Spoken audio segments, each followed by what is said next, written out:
Previously, on the Hoard of the Dragon Queen.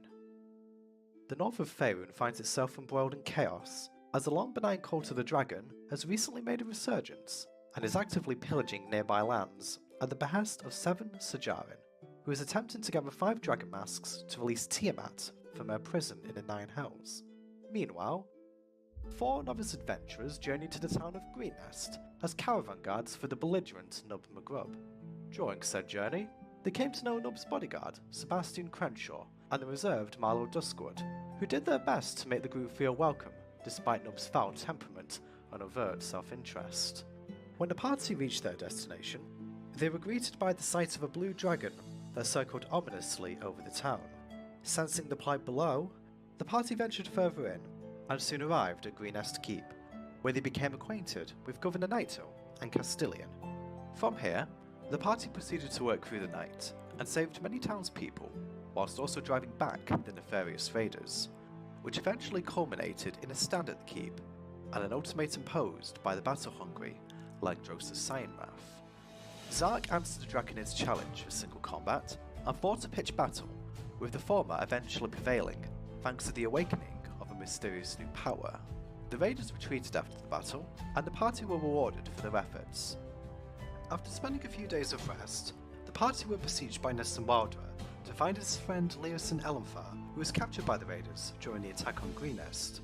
When the party arrived at the camp, Arthur attempted to get a better look through the brush, but was soon spotted by a nearby guard tower.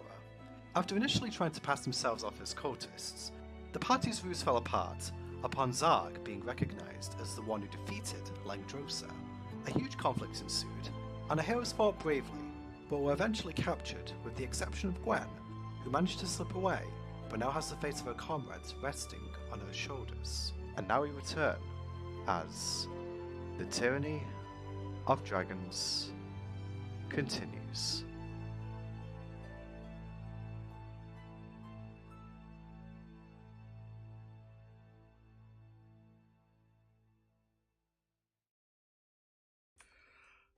Okay, welcome back, one and all, to Hoard of the Dragon Queen. So, been a couple of weeks, hasn't it, since our last session? Yeah. The stars just haven't aligned for D&D. We were going to do a one-shot, I think, last week and the week before. I think one week D&D Beyond went down, the other week, like, enough of us just weren't around, unfortunately. But, we are back. So, yeah, I suppose we'll just get right into it. So, as I said in the intro, you guys were captured, apart from Gwen. And I'm going to say that at the end of the last session, Delman was considering casting Misty Step, but ultimately thought better of it. So at this point, you've all been bound and gagged. And the guy who told you to surrender has basically stood you guys up. This includes, just to clarify, this also includes Max and I keep forgetting your Robert. I keep forgetting because it's so stupid. Robert and Max have also been sort of tied up in a similar fashion. So, as the fog cloud disperses over the camp, I'm actually going to reveal what the rest of the camp looks like for you guys now, just because it'll all be visible to you. Me and obviously Gwen will have seen the camp herself. Oops, I did not mean to do that. Yeah. That's what Yay, okay, let's reveal everything. Bye. Oh, jeez. There you go. Bug says as he deletes everything. Yeah, that would be quite likely something good. No. Okay. So Is that all? We could have taken him. yeah, have you seen how many tents there are? They could have all been clown cars for all you know. What's his caves? I mean, to be fair, most of the stuff came out of caves. Would have been fine. Yeah. That's okay. my line. So, also, I'm going to say at this point that you guys obviously have been disarmed, considering that you've been tied up. I'm also I'm going to say, Is there something I can do while that's happening? if you want to do something specific, I'm just stating what's happening at this current moment. I would say that, considering that you took a little bit of time to evade them and get into the bush, I would say that they've been disarmed and tied up in the time that you were trying to get away. So you're probably able to act at the point where they're having their stuff confiscated from them. Your armor hasn't been taken from you, but your weapons are currently being taken from you. So, Oh. did you want to do anything specific, Gwen? Yes, I would like to move up back behind the guys that we slew outside, so like I'm coming up the way towards the camp, towards them. Could you just Move specify on that side from them. so which came direction from you? the- I can move my token to the corner where we entered this map from, Yes. like, and be on that side of the guys we slew outside. So are you saying that you're going to be moving to about here? Kind of like up to the right? Or, oh, so more that way. Okay. That was me. I don't know if that's actually where Pema wants to move. There, sorry, the map was moving around funky. Okay. So right by the figures, and actually going to kneel down by Okay. So you're just by kneeling the dragon claw.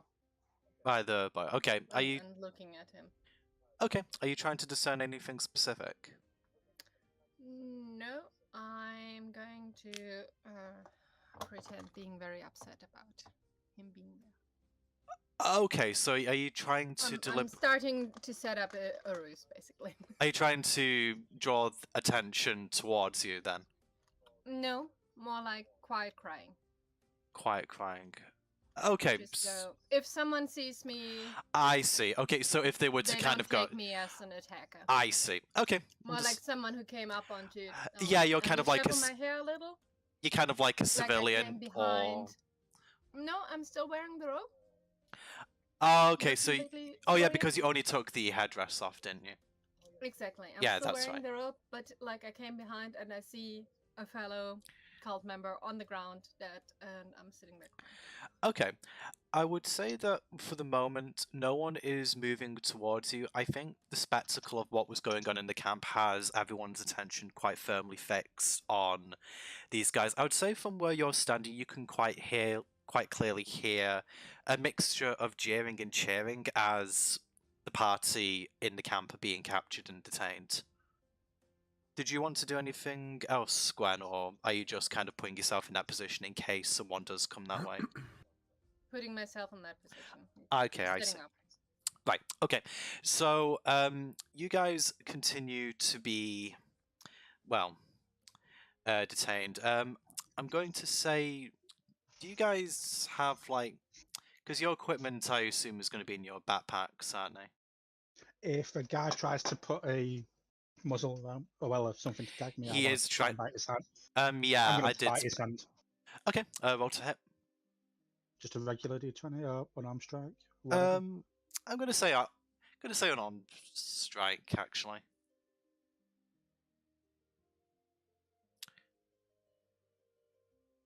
Um, 20. Dirty 20. Okay. None of so that 20, don't worry. okay, so you do definitely hit with that.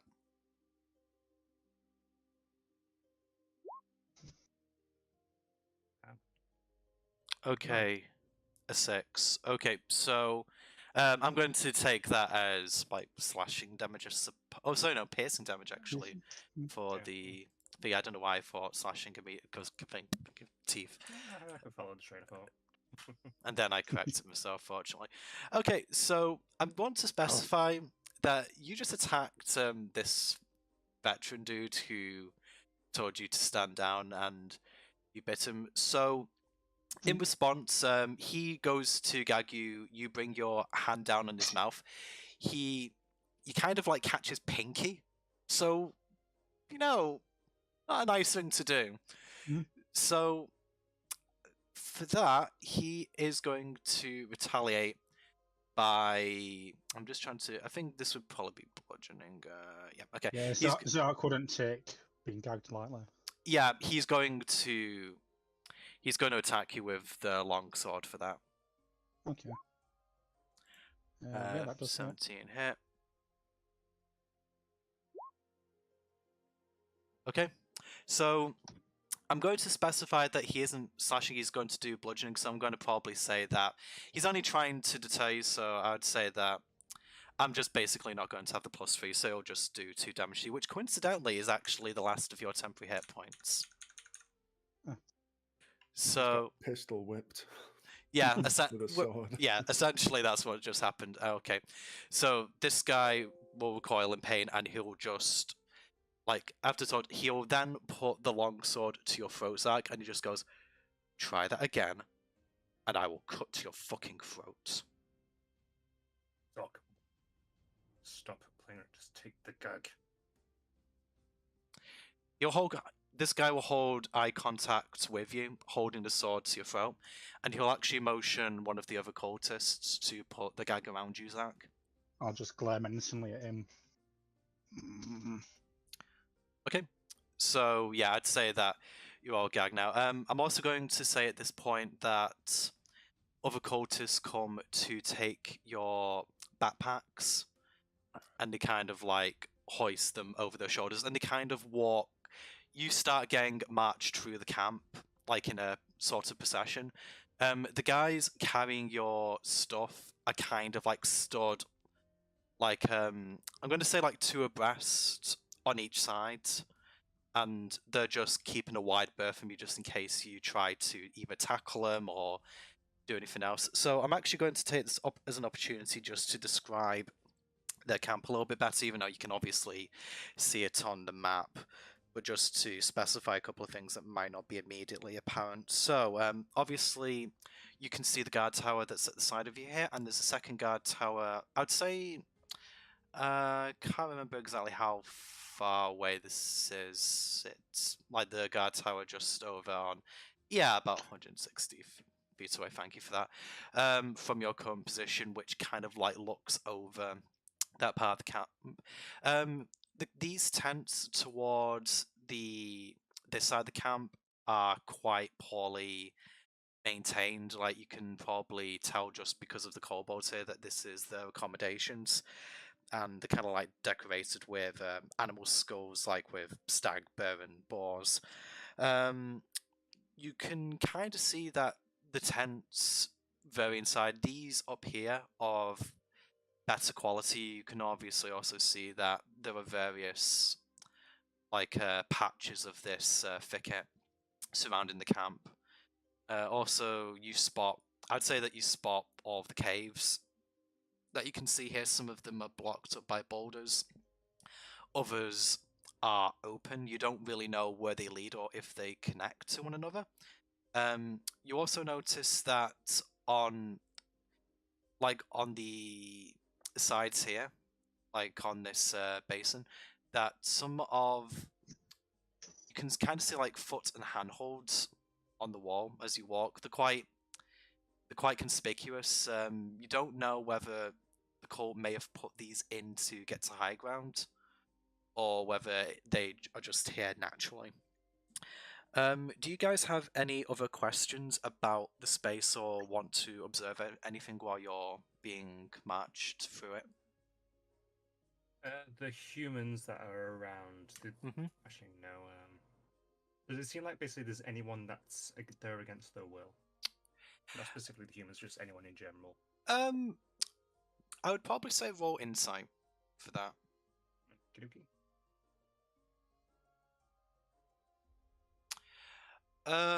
Unfortunately, as you look around, people, they don't really look.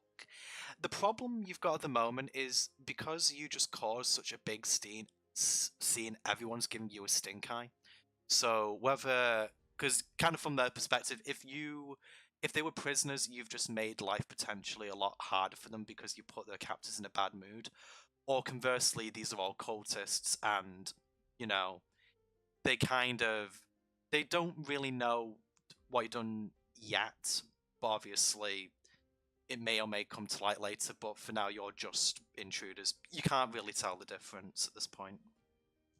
Yeah. Okay, do you guys want to do anything else? Nah. Okay, so I would say that as you guys are being marched, you're going to be marched towards this tent over here. So I'm going to say at this point, I'm going to switch over to Gwen's perspective. So Gwen, over the last few minutes, you kind of heard this really short exchange where you heard someone kind of shriek out in pain, and then you could hear someone being hit with a blunt object, and then sort of like they just started marching away, and you could kind of like, I'd say that this crowd here is kind of following you guys as you're being marched through the camp. So Gwen, you can quite conspicuously hear that the mass of people that were around the front of the camp have now probably moved. I mean, obviously you can't tell specifically, but they've moved further Moved away from away. you. Yeah. So I'd say that you get the impression that there's no immediate danger to you being discovered. But I don't know if I mean, someone was sent up to the well, I camp mean, you or you don't know anything. that specifically. For right now, I'm staying where I am, like just looking like I'm an exhausted puddle next to the farmer. Okay. I would say at this point, make a perception check.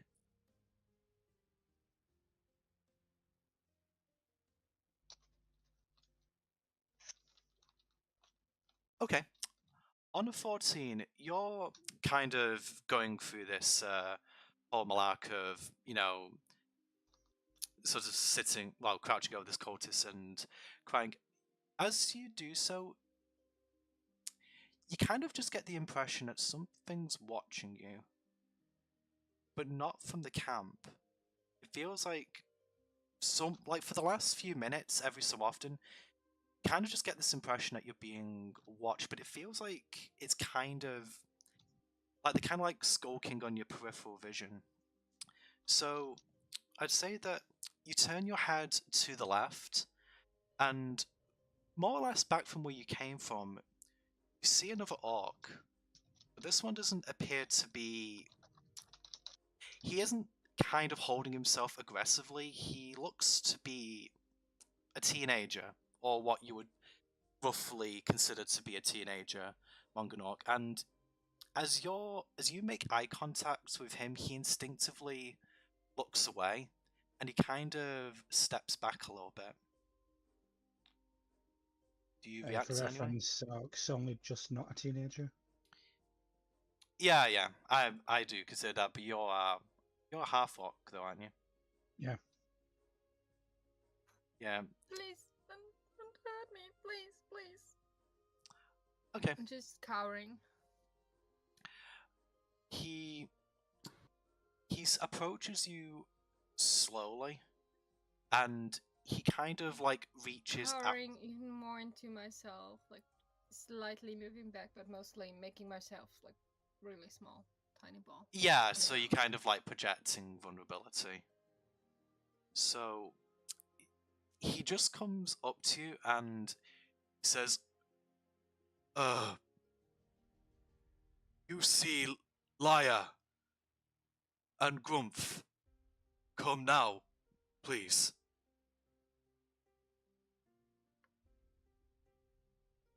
Who are you?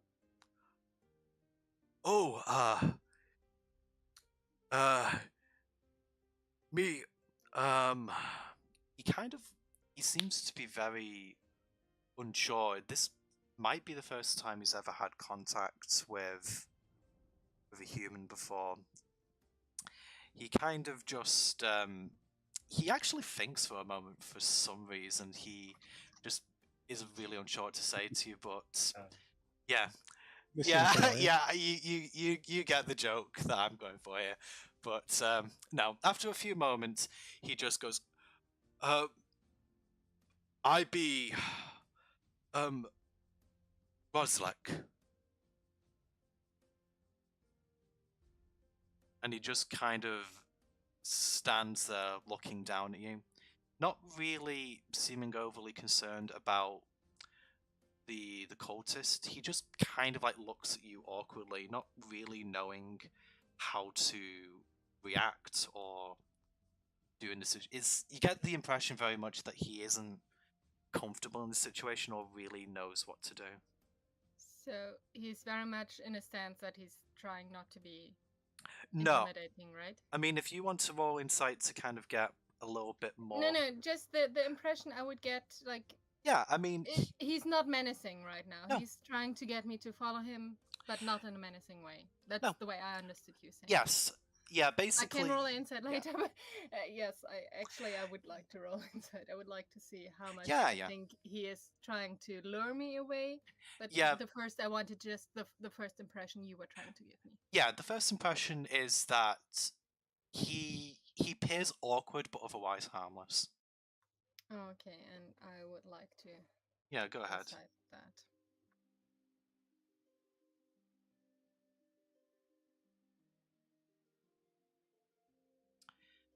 Okay, on a 10, you haven't really dealt with many orcs. I mean, other than Zark, but there isn't anything to suggest that he kind of means you any harm. I think you can't really tell whether the awkwardness is because he doesn't really know how to speak to you specifically, or whether there might be something else in his mind, but you're not sure. So, at this point, he hasn't moved, he hasn't made any advances on you, he doesn't appear to be brandishing any weapons. He just seems to be very nervous. You know, safe place? Yes. Back in Pass. I take you to Lyre. Oh, okay. And I'll get up, but Yeah, he actually move towards him, but in a way that I'm still keeping distance. he actually extends his hand down to you, and kind of like offers to help you up. So trying not to get too close to him, but Yeah, but that's what he's doing. So, are you just kind of going to stand up of your own accord? Yes.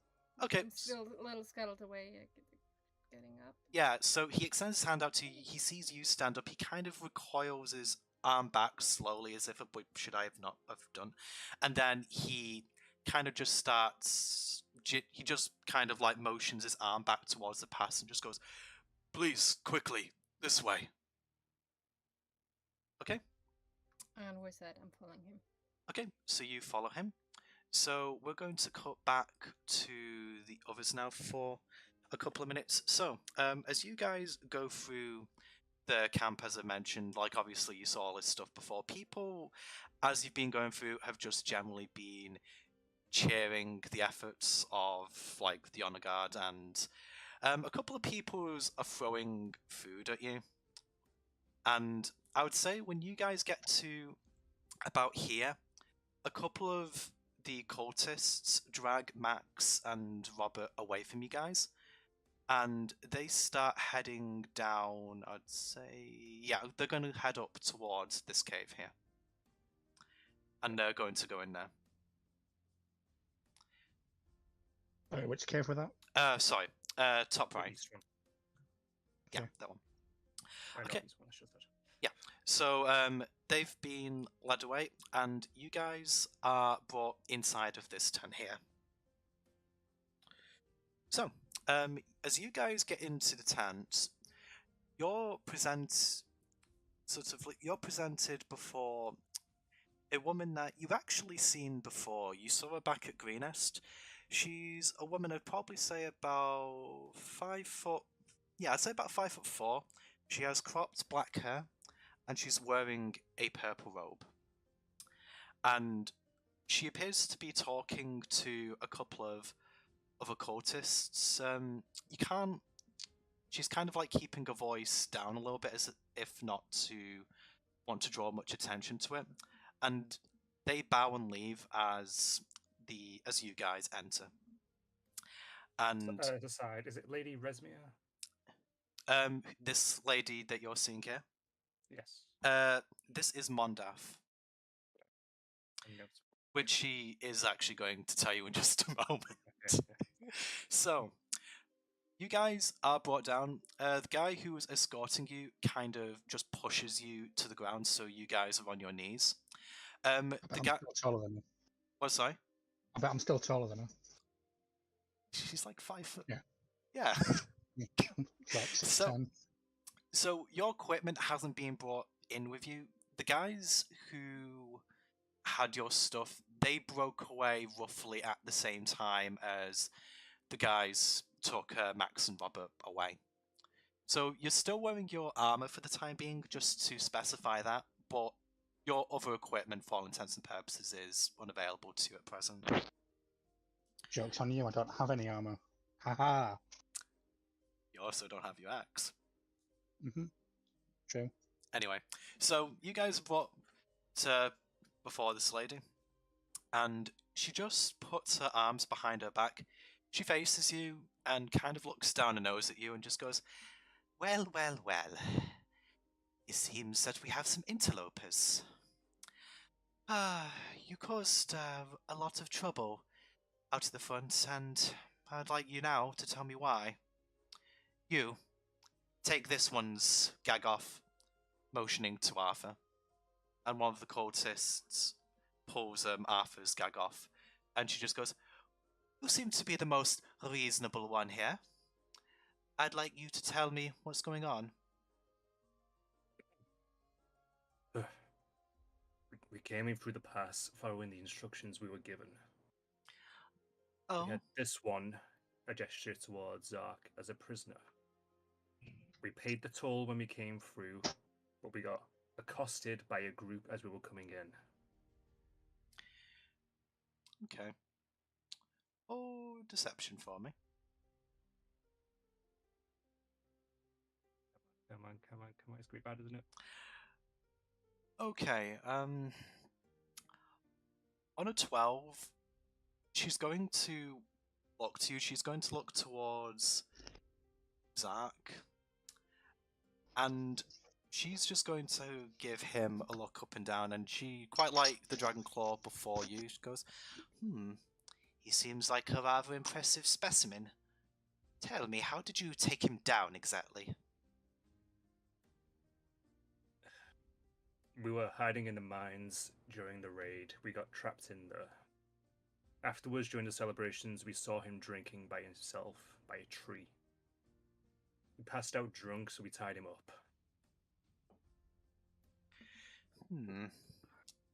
It took all of us just to wrestle him around to get him to move, but we eventually managed to get him here. While we're a little bit late. It did seem odd that you didn't come in with the rearguard. However, I saw the commotion you caused. If you were truly innocent, why have you killed so many of my men? When it's either kill or be killed, what other choice did I exactly have? Your men came at me with blades ready. Well, I think... Didn't believe me either, frankly. Well, to be honest with you, there's quite a lot of reason to be tense. I had a report from one of my scouts this morning. It would appear that one of our operations has been disrupted near Greenest. A mill producing maps to bring our cores here was destroyed. And quite curiously, all of the men that were found there were stripped naked. And you appear after the rearguard in regalia. Now, I could write this off as mere coincidence, but your timely arrival makes me rather suspicious.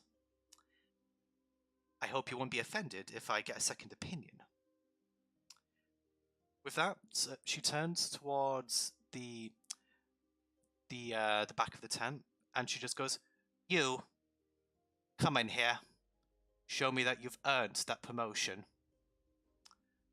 With that, a 8-foot lizard steps into the tent, wearing purple robes, and he locks eyes with you, Arthur, and just says, "Hello, Waymane." I didn't expect to see you here so soon. False. Oh, you know this one, Rama?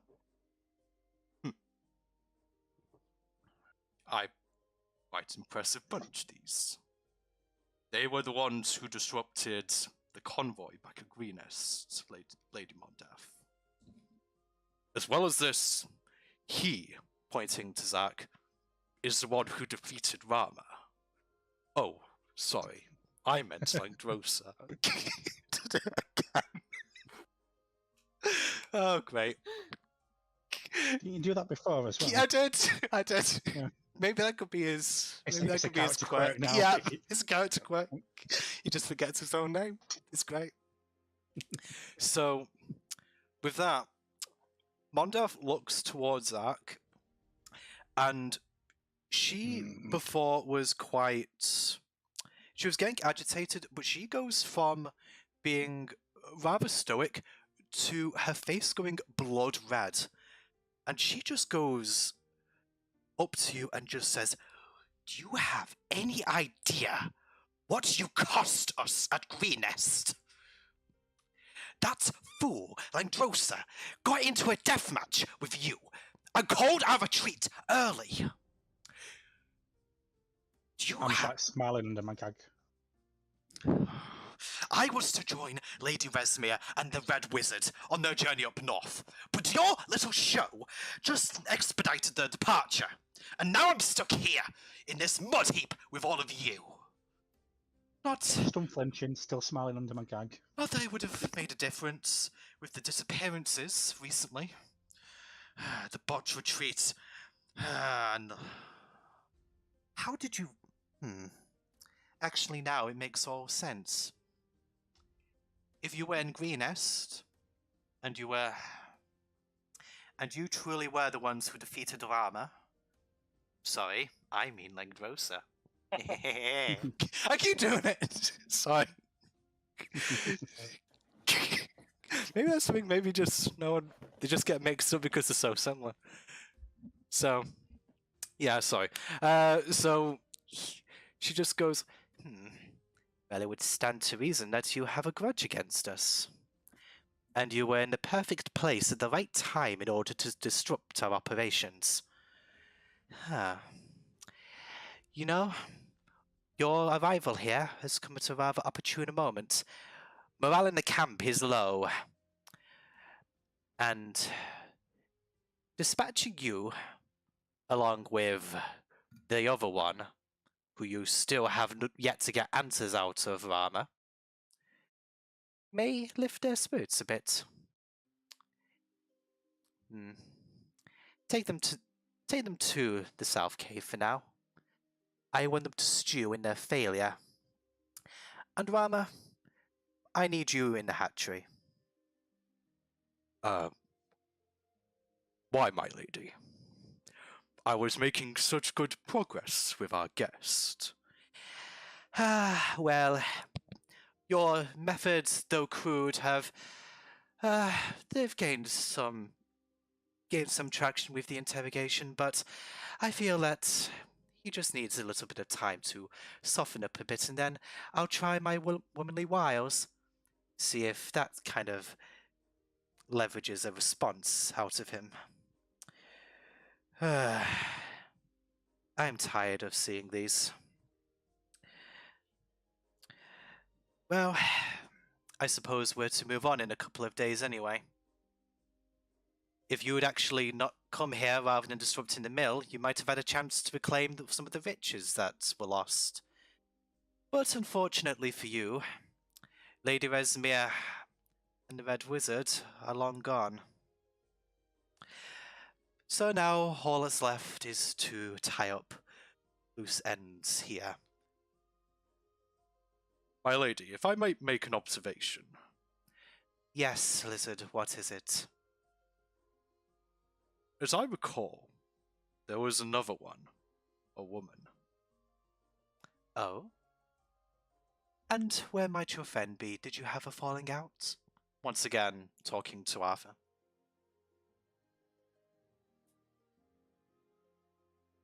one way of putting it. She decided to stay back and help to heal the wounded. Well, you've proven to be rather dishonest so far, so I would assume that is but another lie. You two, go to the perimeter of the camp and have a look-see around.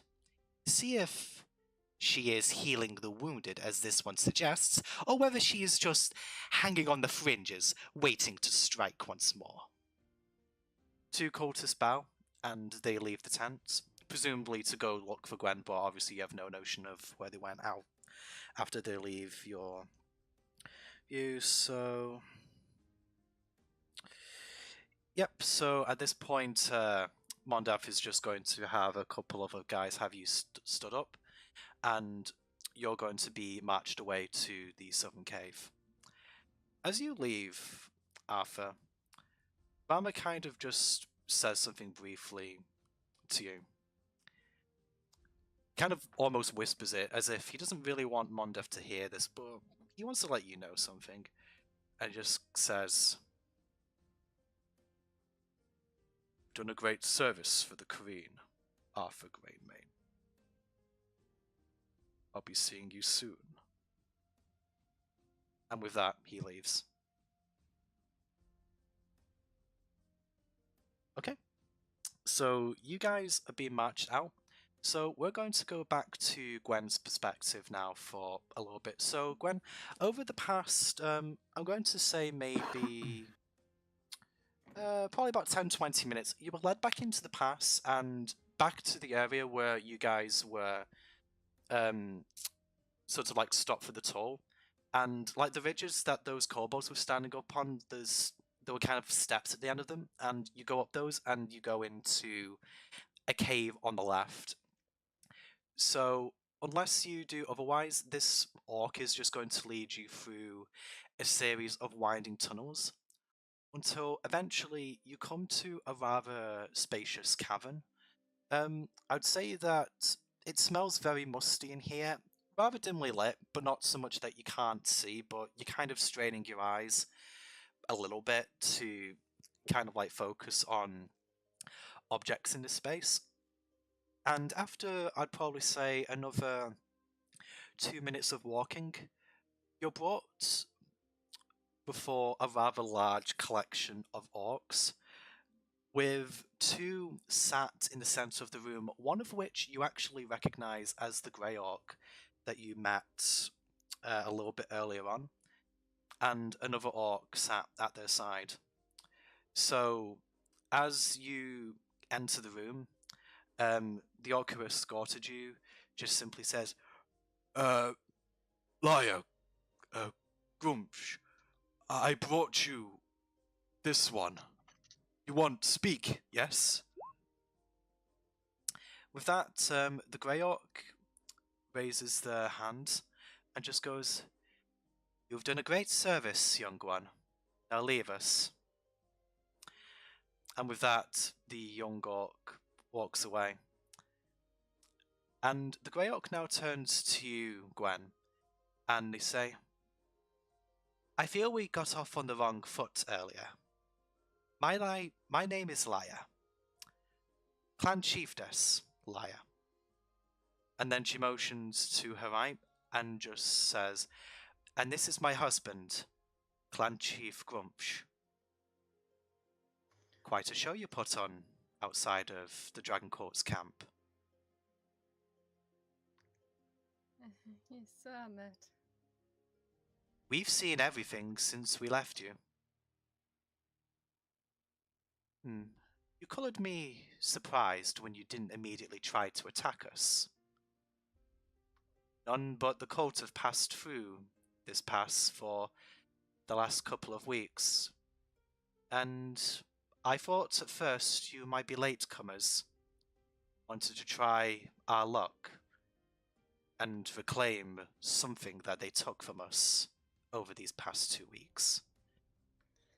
No, I'm not with the cult.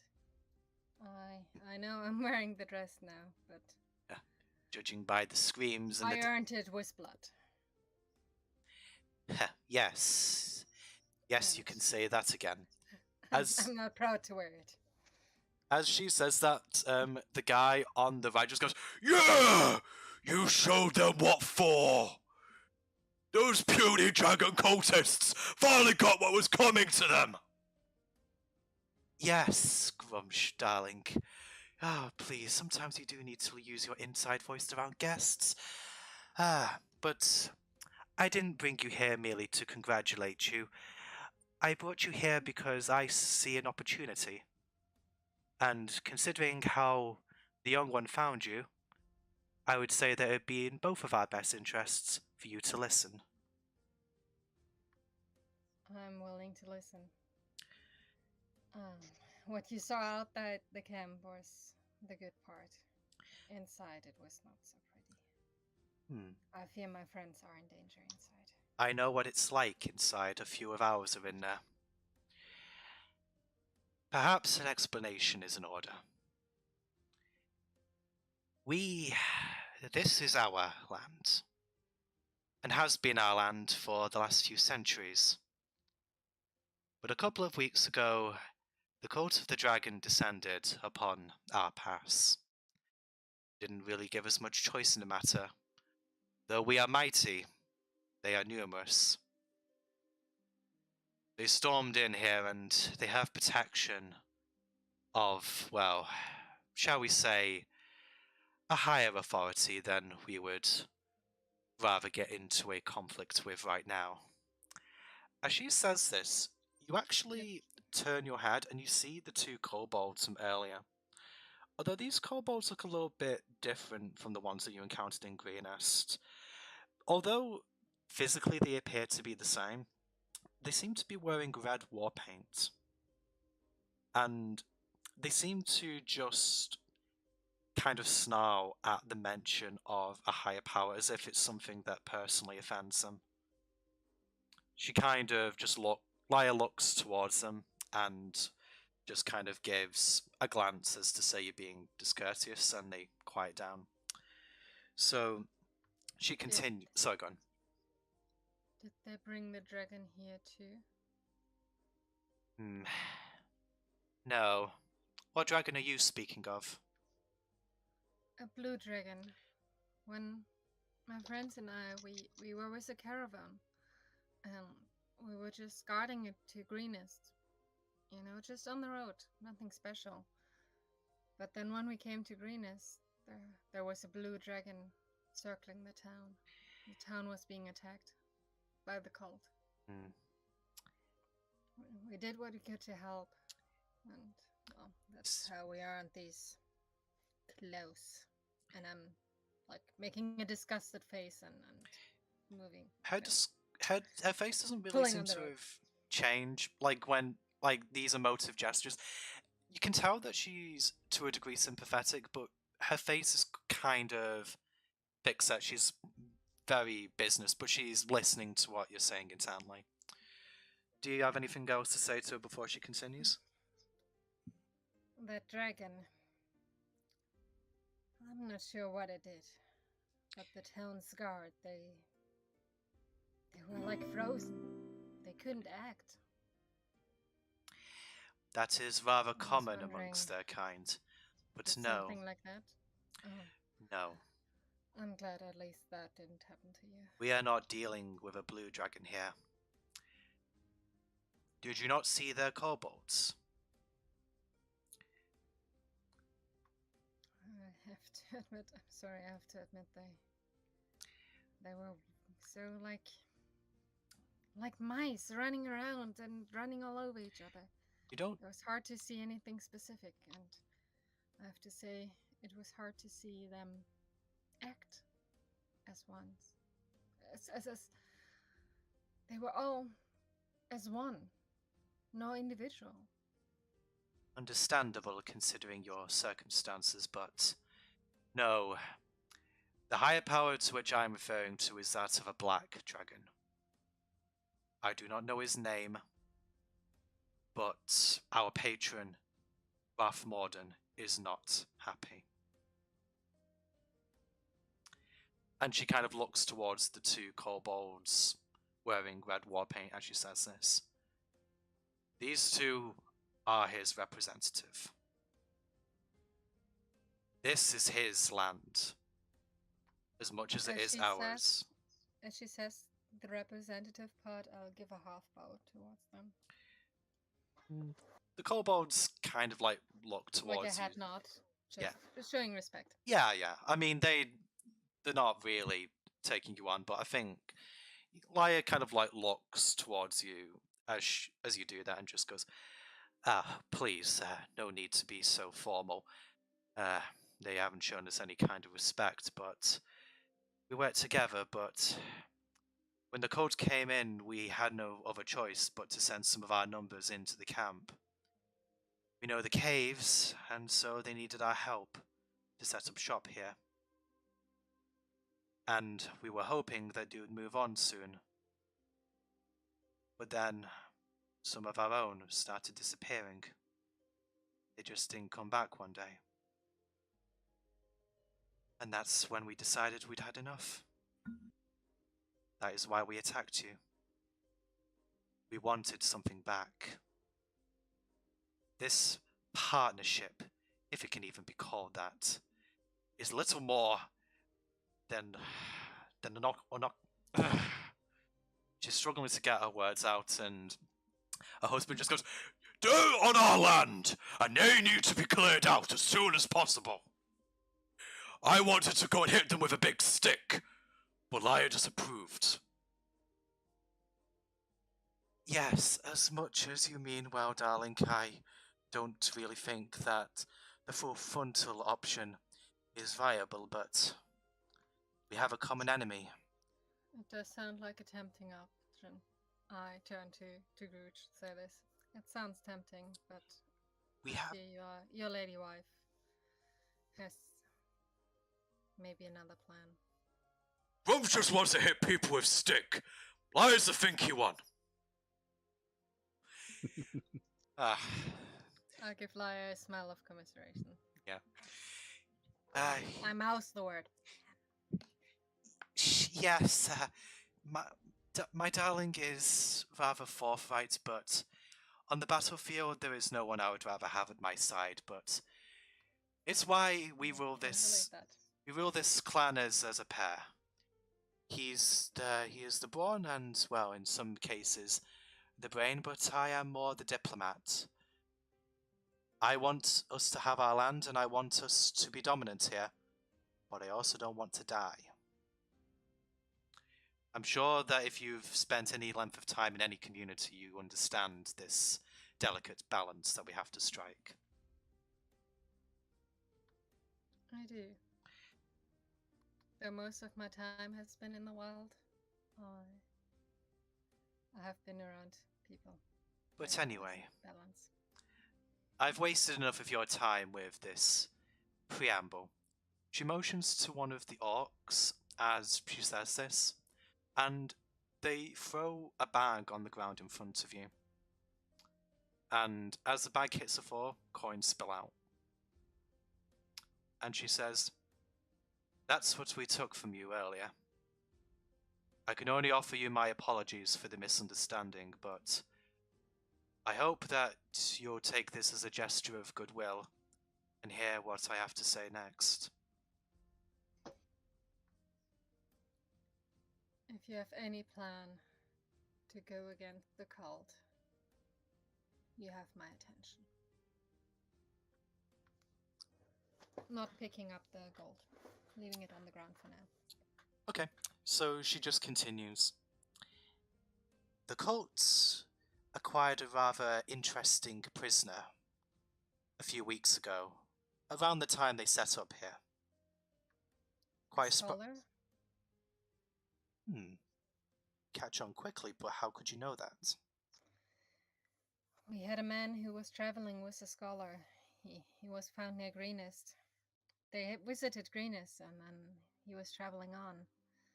A scholar of dragons, we were told. That explains quite a lot, actually. We sadly only found the companion. And yes. They seem to be rather concerned about him. The cult of the dragon takes many prisoners, but very few live as long as he does. My scouts have been in the camp for the past few weeks, and they've had some rather interesting conversations with him. When the others haven't been looking. He seems to be rather interested in dismantling the cult from the inside. He's spirited, strong-willed. I respect that. We were going to try and stage an attempt soon to free him. Me and my husband were weighing up the risks of this endeavor. But now we have more help on the inside. Maybe you could help make this less perilous for my people, whilst getting what you want also. I do feel, well, our goals in long might not be the same. In this, we have the same wishes.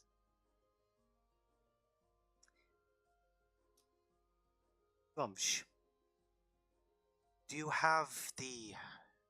You have the sigil still? Grumsh takes a few minutes, kind of pats himself to go, I have it somewhere. Ah, yes!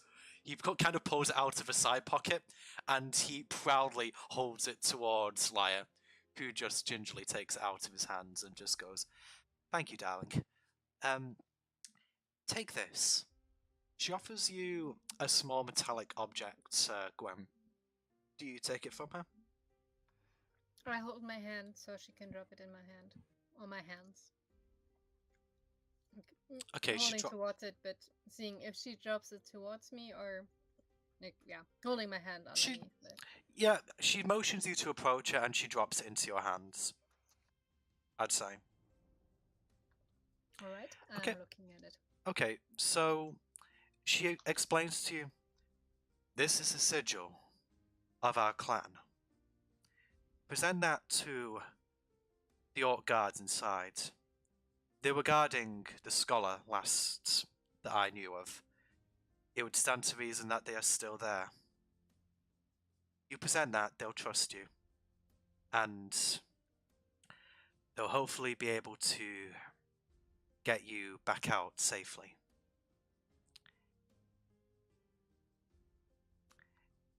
These caves are I'm perilous. honored by your trust. And I'll... Is it on a chain?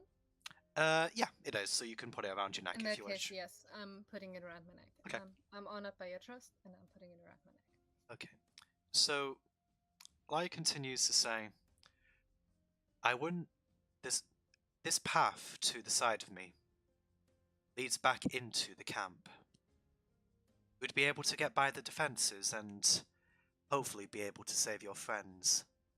However, I can't advise that you go before nightfall. The creatures in these caves are rather active during the daytime hours. If you wait, I can have some of my men escort you to an entrance where you'll be able to access your friends. You can try and go it alone before, but I can't guarantee your safety.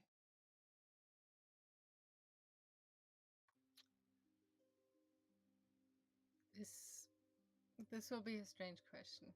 Mhm. I know, but please humor me. I'm talking to her, Yeah, fair enough, sorry. not the DM. Sorry. What kind of small animals are in these caves? Are there any animals, small animals, that No. there are a lot of? Something no one will pay mind to. Animals, no, not animals so much. Goblins, mostly. There was actually a few of ours patrolling the caves. They may have attacked you had you gone there unannounced. They are still quite defensive. There's also a creature who lulls in unsuspecting prey by disguising itself as a leather cloak. You would be rather best to avoid that one. Yes, that does sound pleasant. As I say, I do believe it's best for me to go with your man towards the nightfall. very good. Side note to the DM, around what time is it? I would It should say be past midday? it's past midday now. So I think she's basically asking you to wait till about 6 to 8 hours. So a long rest. If she wants to, actually, yes. It's a period of inactivity, so it's characterized as such. Okay, so I'm going to say at this point we're going to switch back to, unless you've got anything else you want to do, Gwen, before I switch back to the others. Just confirming her plan. Yeah, To so go towards nightfall and asking for yes. a place where I might have a little rest to be prepared for a busy night. Okay, so she will motion towards a nearby campfire. Well, it's not. Yeah, I suppose it's kind of an open enough space where it'll be ventilated for the smoke. So yeah, she'll motion you towards a fire. Some orcs are sat around it, eating scraps of meat. As you go down to sit alongside them, if that's what you choose to do, they'll offer you something to eat. I will sit with them. Or a little to the side, not directly next to any one of them, but in that area. Yeah. As you do this, you just hear Lyre and Grunch just arguing with each other, and you just hear the guy go, "I don't understand why we have to wait. We could go now and reclaim our lost glory." Yes, but you've got to consider if we don't get there alive, it'll be all for nothing, darling. Your plan is stupid. Sucks. Anyway, Are with they that, having this conversation in common? they are actually. They I'm want. doing my very best not to laugh. Yeah. Like, I'm trying to hold in a chuckle right now. Fair enough. So with that, Well, Gwen is trying to hold it. Yeah. I'm not. fair enough.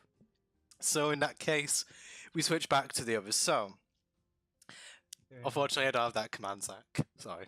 Damn it, wrong stream. So anyway, we go back. So you guys are being escorted to. In fact, sorry, I'll probably just. I should probably show you which cave. I've not really moved the screen. So you've been taken to this cave down here.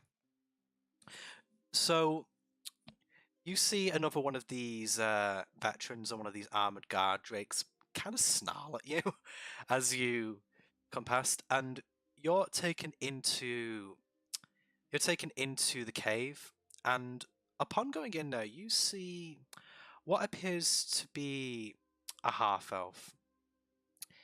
He's been quite battered and bruised. He doesn't really seem to be looking at you guys at the moment. He's kind of just looking at the ground, and you see two orcs standing near him, just seeming to be discussing something. You're not really sure what.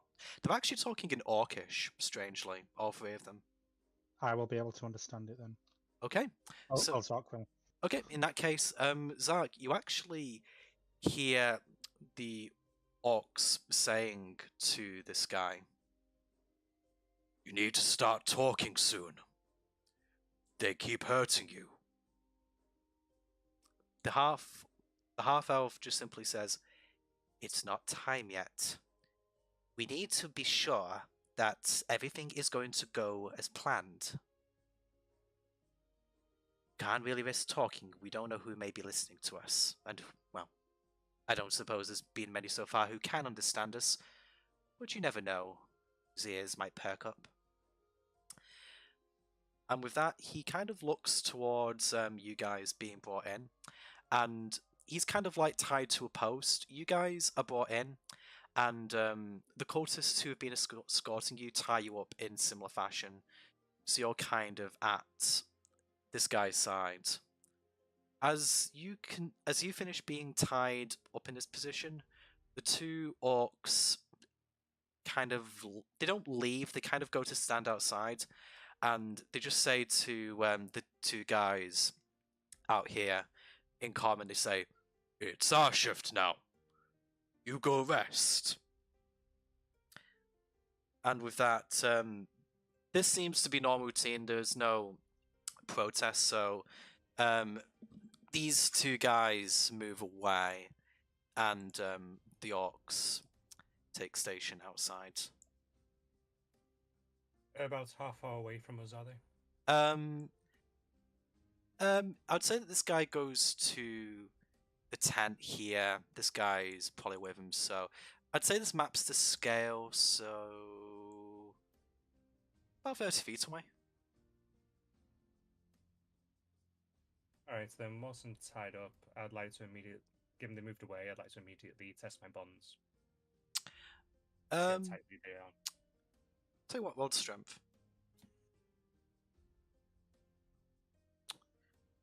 They're tight enough to keep you bound. You know that much. Right. Yeah. Is it by manacle or rope? By what, say? Is it manacle or rope? I'm going to say manacle. I don't think they're going to take any chances. Okey-dokey. Considering the display you put on. I think the fact that you didn't surrender the first time you were asked probably caused them to make that decision. At least that's what you could probably suggest. Considering that this guy who you're with is actually bound by rope. Mhm. So, And is it bound so that our arms are above us or behind us to these posts? above. Okey-dokey. You know that scene in Attack of the Clones when they're all chained up before the beast attack them? Is it like that? Yeah, it's that kind of position.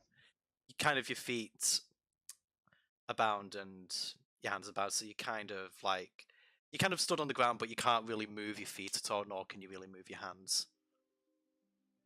Okey-dokey. Okay, so as you go in, the half elf doesn't really address you at first. Do you say anything to him? What could I immediately glean from looking over him? What are you How trying badly to beaten is him? Is he? Probably still gagged. make a perception check to see how? Actually, maybe medicine, considering you're trying to do his injuries, or to see how badly he's injured. Same difference, really. Okay, yeah. 18. Okay, so you look over him and you can tell that he isn't really badly hurt. It looks bad, but it's mostly superficial. You can tell that this guy, just from the way you can't really say that he's holding himself in a natural position because he's kind of in a stressed position, tied up, right? But you can tell that he's in discomfort, but he doesn't really seem to. If he's in pain, he's doing a very good job of hiding it. Are we still gagged? I'm just trying to think. I'd say Never that. specified that it was. No, I didn't specify that you had your gags moved, but Arthur, I never specified that you were re-gagged. I'm going to say that. I'm actually going to say, just for the sake of answer things, that you were. I think everyone apart from Dellerman is ungagged because they saw him casting spells. Because of the fog cloud, that was probably the most conspicuous tell that he was a spellcaster. So yeah, everyone other than Dellerman, is ungagged now. So, do you guys say anything to him, or are you just waiting for him to say something to you first? I'm just staring up at my manacles, debating if I can break out of them or not. Okay, if he sees you doing that, he'll actually look over to you, and he looks you up and down, and he just says in Orcish to you, "I wouldn't try that if I were you. I've seen a few people try, and they had their hands lobbed off. I wouldn't want you to meet the same fate, so I would stop that if I were you." Kind of look back and forth between Zark and him. I just turn to look at him. It's like, not many speak Orc. Not many want to learn of other cultures these days. I am a scholar. I wish to learn much about the world and, well, quite specifically about these nincompoops here. Oh, sorry. Where are my manners? I should probably... He switches to common at this point, kind of addressing the rest of you. Ah, my friends, my name is Leosin Elenfar. Pleased to make your acquaintance. I wish it was under slightly more harmonious circumstances, however. Off a grey mane. And, how about, you, Stubby? What's your name? Oh, sorry, you're gagged. So tell me what his name is? It's Dellerman. Ah, and the one on the end. Motioning to Blaine. I'm Blaine. He actually perks up at the mention of your name, Blaine. Blaine, you don't happen to be Blaine Skybreaker, do you? Yes, I am. Ah, God, sir! Onfar's told me so much about you, his famous little protege. Oh, how on earth did you come to be here? I'm helping. Actually, you know, now I think about it, that does make sense. Nessun did mention that Onfar had sent somebody to come and fetch us. Oh, well, I suppose in a manner of speaking, you've accomplished your mission. Congratulations. But probably not the way that you would have hoped. No, not really, no. So, I suppose that answers the question of why you're here, but I would rather... this makes things awkward. Doesn't really... he kind of trails off at the end of that sentence as if he doesn't really want to say more in front of the others. As this conversation's been going on, Sark's just dropped his head. I'd like to use magical awareness. Okay. What are you trying to detect exactly? Because it's basically like detect magic, isn't it? Magical awareness. Pretty much. So, are you trying to sense if anything about this guy is magical, or like what specifically are you trying to find out here? If there's any magic on the shackles, if there's any in the cells, just anything that's around us. No, nothing magical around you. Everything, although the bonds are tight and well, like the manacles are difficult to break out of, nothing about them is magical. There's nothing magical particularly about this fellow you're talking to, either, or anything really within the immediate radius that would strike you as being odd. Okay. Just above the table, we were sent to find this guy, weren't we? Yes, you were. In a few weeks, sorry. No, it's fine. So, yeah, this is Lewis and Ellenvar, so this is the guy that Nessun wanted you to find. So congratulations, Blaine, you accomplished your mission, yay. But yeah, so this is definitely the guy that you are looking for. It's a good thing we actually found you. We're actually sent here to come and rescue you. Nessun always jumps the gun. I was fine here. I'd actually I'd look him up and down at that. Yes, I understand that this probably isn't my best luck, but... Sorry, been a long day.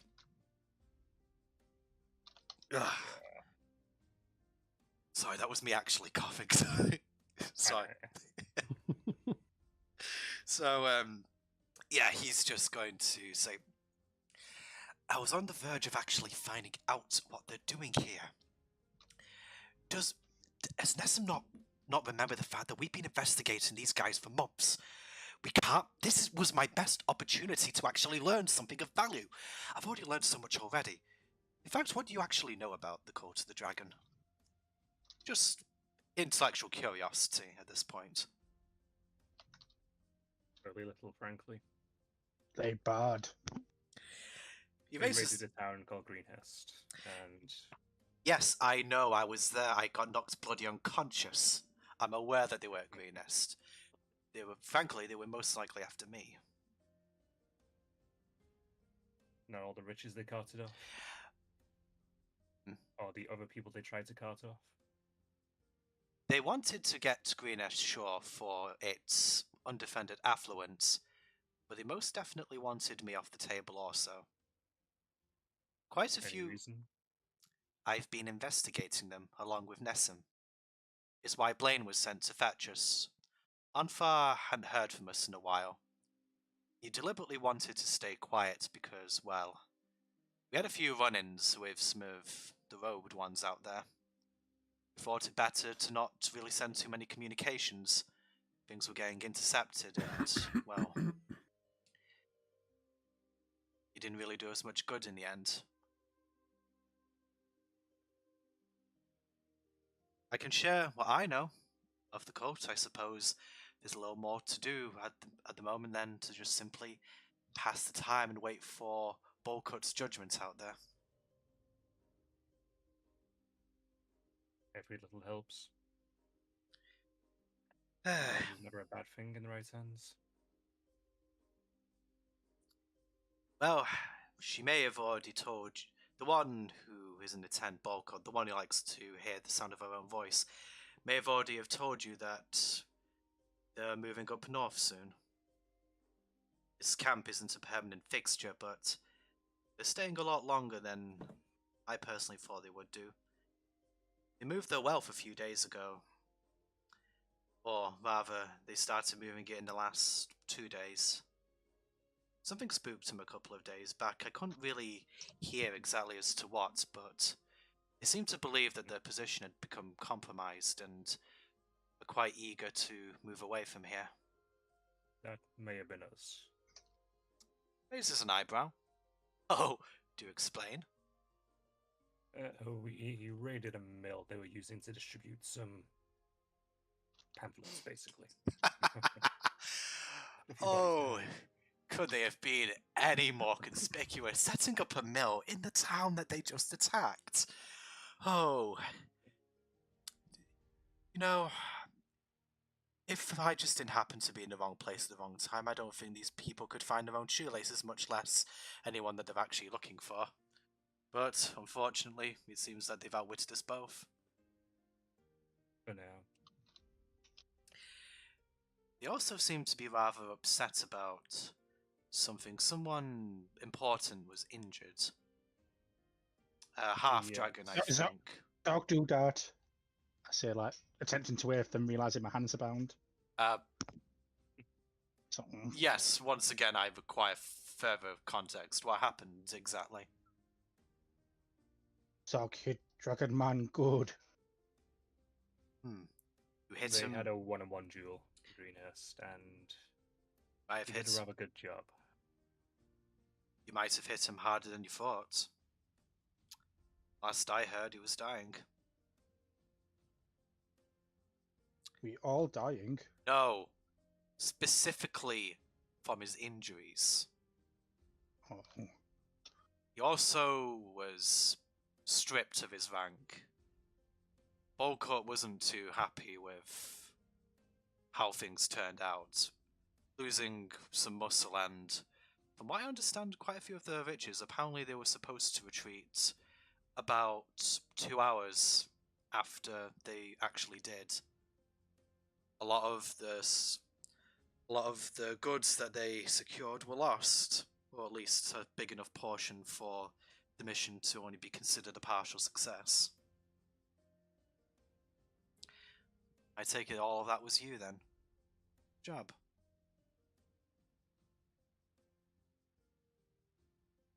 I don't suppose you have a way to get out of here?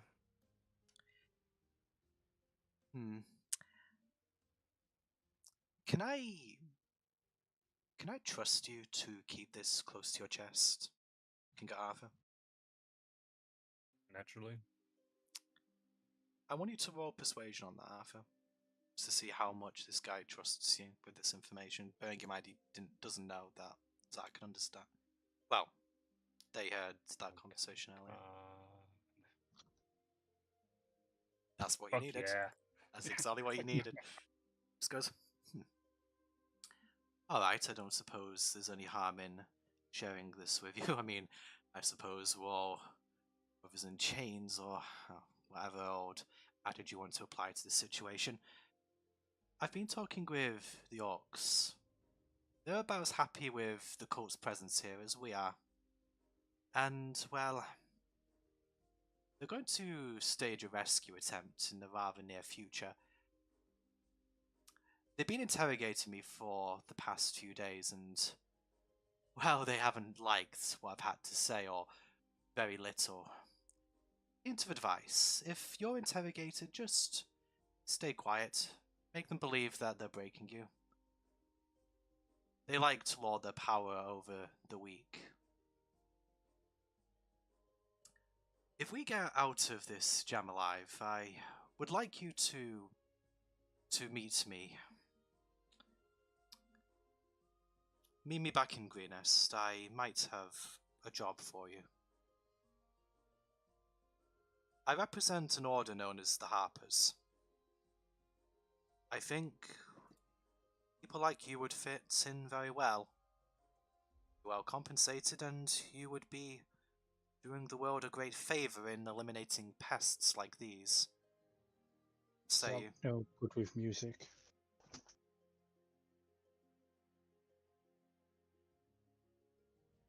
It's a group, so okay. It's okay. Actually, I suppose I could help do one thing for you.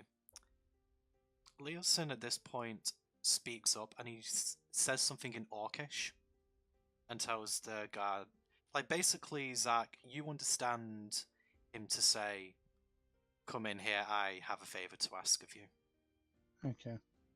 So the guard... I Sorry. can understand it too. Oh, can you understand Orcish? Fair enough. Okay, so yeah, you both understand that. So comes in and he then says in Orcish, "Take the gag of that one over there." And the orc guards look a little bit annoyed at this, and he just says, "It's okay. These can be trusted." And with that, the orc guards step behind you, Delman, and they take your gag off. Huh. Thank you. Well, I suppose it's only fitting that we all get to have a nice chat and get to know each other. Seems like we may be friends for a long time. Well, of course, if we don't die in the next few hours, that is.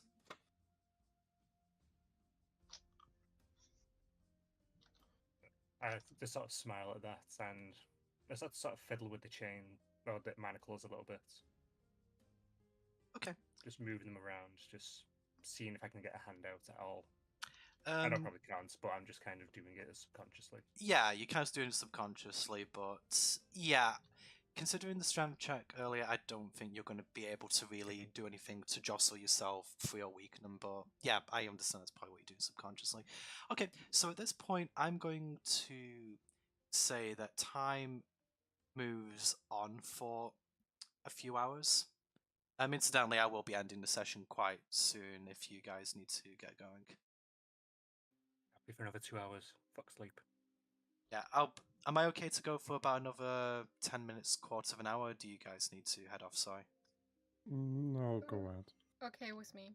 Yeah, okay, I won't keep you any longer than I need to. I just want to get this to a good ending point. Okay, so a few hours pass, and I'd say at this point it's getting to early evening. And around this time, the orcs move away from the door, and the veteran and guard drake from earlier return, and in tow they have a few cultists with them. The cultists come and they untie, they don't undo your manacles, but they kind of like take you off the posts that you're on, and Leosin included. So you guys are going to be brought out into the camp once again, and you can see that in the time that you guys have been inside, that a platform seems to have been constructed quite cruelly. There is like some sort of cross kind of towards the end platform, and Leosin is affixed to it. Whilst you guys are brought up onto this platform. Your hands are tied behind. Your hands are placed behind your back, and as you stand on the platform, you notice that the floor beneath you looks like it could give way, and then nooses are placed around your neck. So, as soon as this is done, this Mondaf steps out from the tent, and she looks towards all of you, and then looks towards Leosin, and just gives off a smirk, just kind of reveling in her personal victory. And let me just go to here. Okay, so as she steps out, the other cultists sit up and take notice, and a bunch of them gather around to hear her words. And as they see you guys secured, they start to cheer because they can tell that they know probably what's going to happen here. And as they start cheering, she kind of just raises her hands and just kind of like motions them down as to say, quiet down, and she just goes, "My dear subordinates, we have had some setbacks and challenges over the past few days, but I invite you to look upon our guest here," motioning to Leosin. "2 days ago, he yelled out in defiance. Yesterday, he grunted in disapproval. Today, he is silent and listless. Soon, we will not only know what this man knows, but also who he is working for and how to find them." And then someone from the crowd just shouts, "But what about the missing Lady Mondaf? Have you had any news of them? Surely this bookworm cannot be behind that." Mondaf scowls and clears a throat as if the comment caught her slightly off guard, and just says, "As I have told you all yesterday, the matter is closed, and all who have been lost are assumed dead. Their sacrifice for the Great Hoard will be remembered, but any further efforts to find them will impede our goals and grander purpose. I also present to you the fools who disturbed our efforts during the raid, these Guardians of Green-Nest, who bested Langdrosa and botched our retreat. They were of no challenge once we brought our full might to bear against them. And like all of the rest, they have submitted, as the world will soon submit before the might of the Horde." And with that, they all sort of just start clapping, and the concerns of missing people are just completely forgotten, apparently. So then she just continues, "Rest assured, my people, we only need to wait a couple more days, and our wealth may be already away. But soon we too shall travel north too," and as she kind of goes to get another grand crescendo in her speech, another veteran comes over to her, and she just stops speaking. In fact, it looks like that she's just been told something very, very troubling. And she, for a moment, she clenches her fists, and then she clears her throat once again, and the crowd kind of notice this really sudden shift in her demeanor. But she manages to recompose herself, and she just goes, talking to you guys. "In the next few hours, this one here will pull the lever, and you will all hang like the filthy brigands you are. I'm just sad that I won't get to see it. It would appear that there's another matter that requires my immediate attention. But you will not live long enough to be concerned about that. Take me inside. I want to see this myself." And with that, Mondaf and the veteran leave, going towards the same cave that Max and Robert were taken earlier. So the crowd just starts to get a little bit more rowdy. And over the next hour, they dissipate. I would say at this time, it's about 7 o'clock at night. And you can see that the cultist who is there, kind of left by the switch to release the platform, is just kind of looking at a watch. You don't exactly know when you're due to be executed, but you can tell that it's probably going to be quite soon.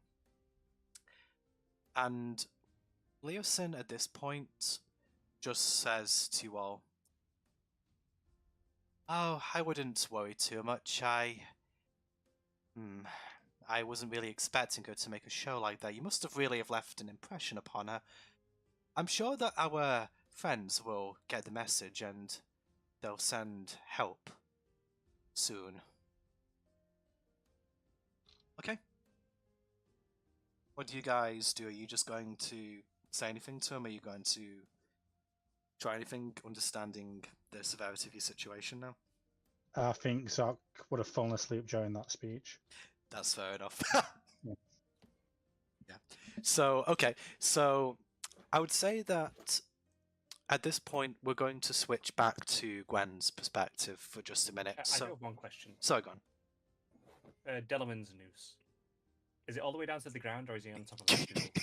He's on top of a stool, let's just say that. This was to be as demeaning as humanly possible, so yes, he was on a stool. So, okay. So we're going to switch back to Gwen's perspective. So, Gwen, you've been waiting for the past few hours. Well, waiting, resting. maybe Waiting and rest. dozing. Yeah. So, like, I would say that you've had a long rest, if you had any spell slots to reclaim.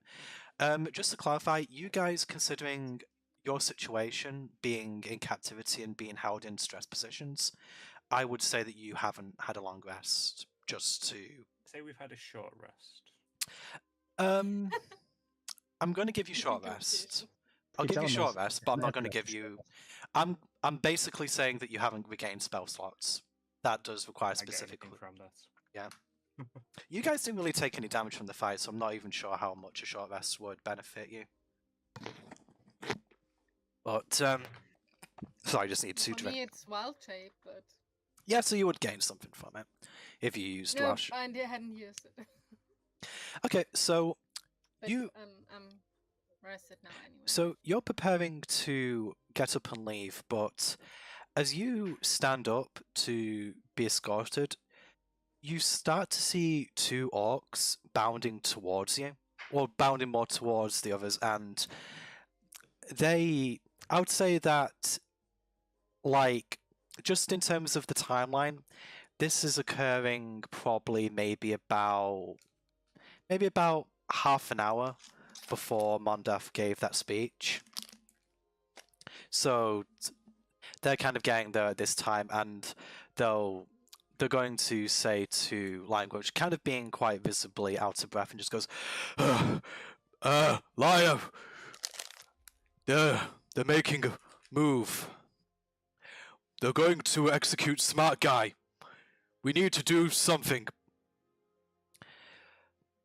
Laia kind of scratches her chin for a moment and sort of grunts, just goes, I told you we needed to go and hit them with a big stick! This wouldn't have happened if people didn't listen to me! Huh. Just because you were right this time doesn't mean you're right every time. We've talked about this. Well, unfortunately, this does change the plan somewhat. I need you two to go back to the camp. I need you to... Gwen, I think I have another job for you. You're to come Time with... to go? You're to come with me. These two... Go back there and wait for our signal. Understood? Yes, Slayer, we'll go immediately. And with that, the orcs scurry off. So, Gwen, you spend probably the next half an hour going back through the caves with Laia, but when you actually get out of the caves, you don't come out into the camp as you would expect. You're actually now positioned on one of the ridges above the camp. So you're actually looking down on the camp with Lyre. And as you get there, you start to notice that you start to see kobolds gathering around the corners of the ridge. And from your perspective, Can I see if they have paint? If they have war paint? if the war paint, roll perception considering that they're kind of like... Actually, no, I'd say that the ones at least next to you have red war paint on, like the others that you saw earlier. So I would say that at the time that Leosin is kind of like telling you guys to calm down, the two orcs from earlier who just spoke to Talia get to you guys, and they're just kind of like stood there at the side of you. And one of them just holds up a knife. What do you guys do? The ones who are kind of captured seeing this? I mean, we're about to be hanged, so we can't do anything. They kind of stood in front of you. At least the one holding the knife is stood in front of you. Kind of like, it's a bit odd if he's trying to be inconspicuous, but you just kind of see him doing that. And Leosin himself looks confused and just goes, "Oh, no, this was not the plan." What do you mean it wasn't the plan? You weren't supposed to be here. They're gonna do it. They're gonna do it. He actually... Do what? He's kind of panicking a little bit of this because... So, as the glint of the knife is held there, one of the veterans just looks towards this orc, puts his hand on his longsword and just goes, "What are you doing over there?" And the orc just stands there holding the knife up, not making eye contact and not acknowledging this guy. He asks again, "What are you," drawing his longsword now, "doing there?" And then you just hear the orc just say something under his breath in Orcish. I'd say, unfortunately, it's too far away, Zark and Blaine, for you to hear exactly what he said, but you can just kind of hear sound. And he starts to approach this orc, picking up speed, pulling his longsword back, and as his sword is about to hit this orc's neck, you guys just see lights just appearing on the ridge, all around you, in the darkness, just myriad red lights. And just as the veteran is about to swing his sword, 3 crossbow bolts pierce his neck, and he falls down dead. And you, at this moment, I would say, look up. You guys who are captured, and you just see Gwen stood alongside the grey orc that you encountered earlier that day, and a bigger orc wielding a warhammer, who just yells, "Start the attack!" And that's where we'll end the session for tonight. Another hour. Yeah. Yeah. No. I'd like to rage and try and break out my binds.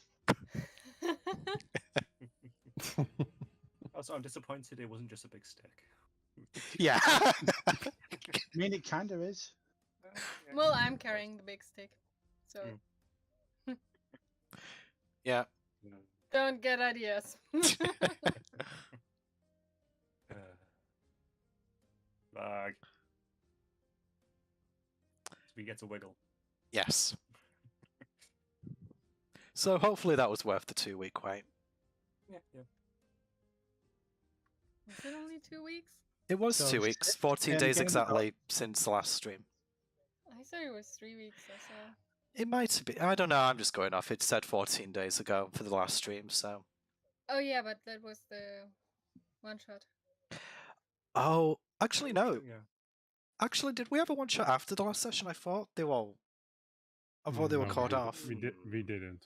There Because was I'm one pretty where sure. Because I'm pretty sure I watched a few seconds of the stream and it was the last session, as in the We might main have had it session. quite close Hmm? together because I think we put it in a midweek day for the one shot, didn't we?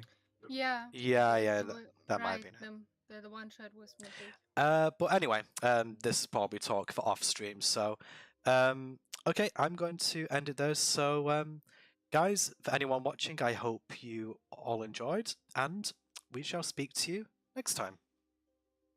Bye. Friday